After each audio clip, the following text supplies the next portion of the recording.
Hello and welcome, my friends from around the world. We're honored to have you here. If you're new, don't forget to like and subscribe. 3 out of the 4 commanders shown in this video are now dead. In the quiet early hours over the Middle East, the skies once again lit up with missiles and drones, marking the start of a fierce new chapter in the Iran-Israel conflict. These continuous attacks hit both military bases and civilian homes, leaving over 224 people dead and more than 1,200 injured in Iran alone. The destruction has been widespread on both sides. As the fighting intensified, the United States stepped in, quickly deploying advanced defense systems like THAAD and Patriot missiles to shield Israel from Iranian strikes. This bold American move has serious implications and casts a dark shadow over the region. Will this show of force bring peace or spark an even deadlier war? Recently, the Middle East woke up to the sound of Israeli fighter jets piercing the night sky. Israel launched Operation Rising Lion, a carefully planned military campaign targeting Iran's key military bases, weapons depots, and nuclear facilities. One of the main targets was the Arak heavy water reactor, a site long believed to be at the heart of Iran's nuclear weapons program. With precise airstrikes, Israel aimed to stop Tehran from reaching the capability to build nuclear bombs. The attack marked a sharp escalation, dragging the region into a new and uncertain phase of conflict. The Arak reactor was especially significant. Located in central Iran, it can produce plutonium, a material essential for nuclear weapons. For years, Israel has warned that a nuclear-armed Iran would threaten its security and destabilize the balance of power in the Middle East. After the strikes, Israeli Prime Minister Benjamin Netanyahu made a public statement. "We will not allow Iran to take that final step." The operation left behind massive destruction. Satellite images showed collapsed buildings and damaged roads, proving the power of Israel's assault. Experts estimated that Iran's nuclear progress had been set back by years, a major blow to Tehran's ambitions. Israel's bold move sent shockwaves throughout the region. Neighboring countries watched the situation unfold with growing concern. Saudi Arabia raised its military alert levels, fearing what Iran might do next. Jordan boosted border security, but found itself caught between both sides. The UAE quietly took precautions to protect its population near sensitive areas. Gulf Cooperation Council leaders held an emergency meeting, voicing their fear that the fighting might spread. Meanwhile, oil prices surged as the world worried about the safety of the Strait of Hormuz, a crucial route for global energy supplies. The Middle East stood on edge, bracing for what might come next. The roots of this clash go back decades. Israel and Iran have long been rivals, divided by deep differences and Iran's support for groups like Hezbollah. The 2015 nuclear deal once gave hope that Iran's nuclear program could be limited in exchange for sanctions relief. But when that deal collapsed in 2018, Iran resumed its program, raising alarm in Israel. Operation Rising Lion was the result of years of quiet attacks and mounting fears. This time, Israel decided to strike openly, believing Iran was on the verge of a major nuclear breakthrough. The world reacted quickly. The United Nations Security Council held an emergency meeting to address the crisis. But divisions became clear. The United States backed Israel, while countries like Russia called for calm and blocked any fast action. In Iran, the strikes had a serious impact. The loss of key sites weakened its military power and angered its leadership. Tehran vowed to respond, calling the attack a violation of its sovereignty. Inside Israel, leaders stood firm, saying the operation was necessary to protect their country and maintain regional stability. As the smoke cleared, all eyes turned to Tehran. The damage was done, and Iran's leaders were under pressure to act. The world waited, knowing that Iran's response wouldn't be simple or quiet. What happens next will test both sides, and could push the Middle East toward a wider, more dangerous war.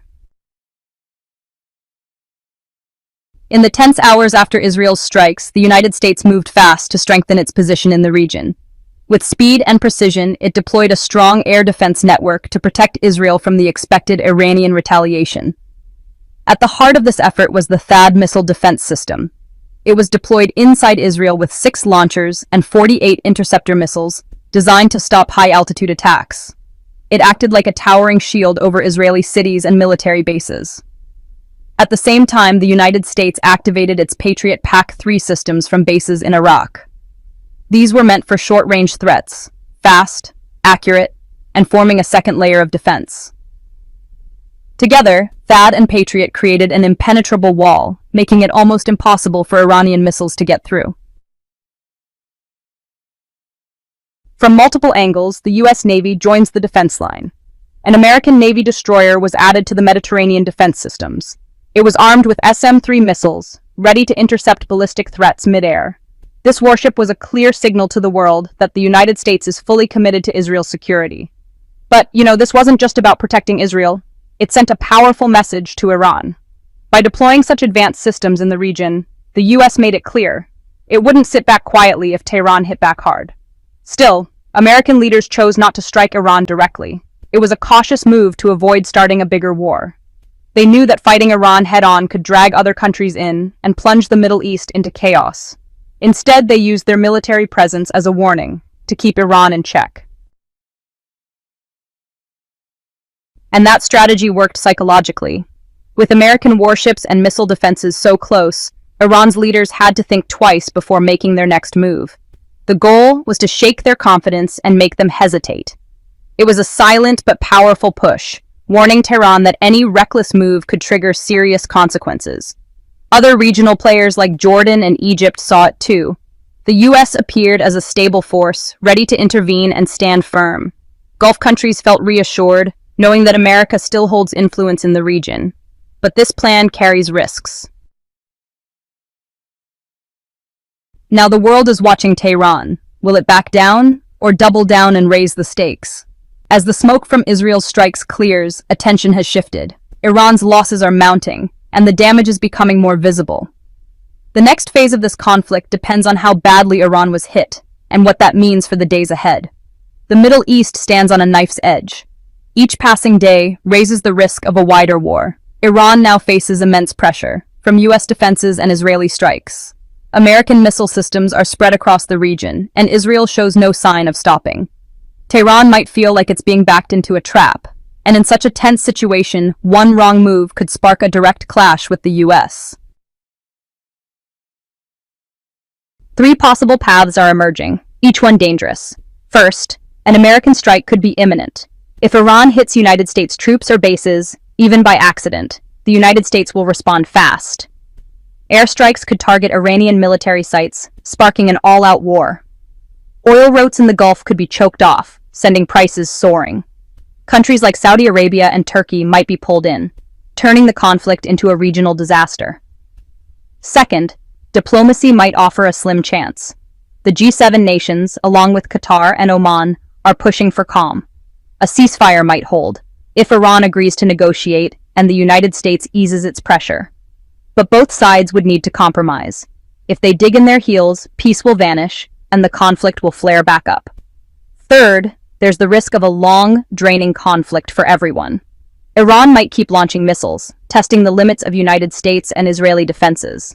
Over time, Iran's stockpiles will shrink, and America's interceptors will run low, cities will suffer, and the toll will rise on all sides.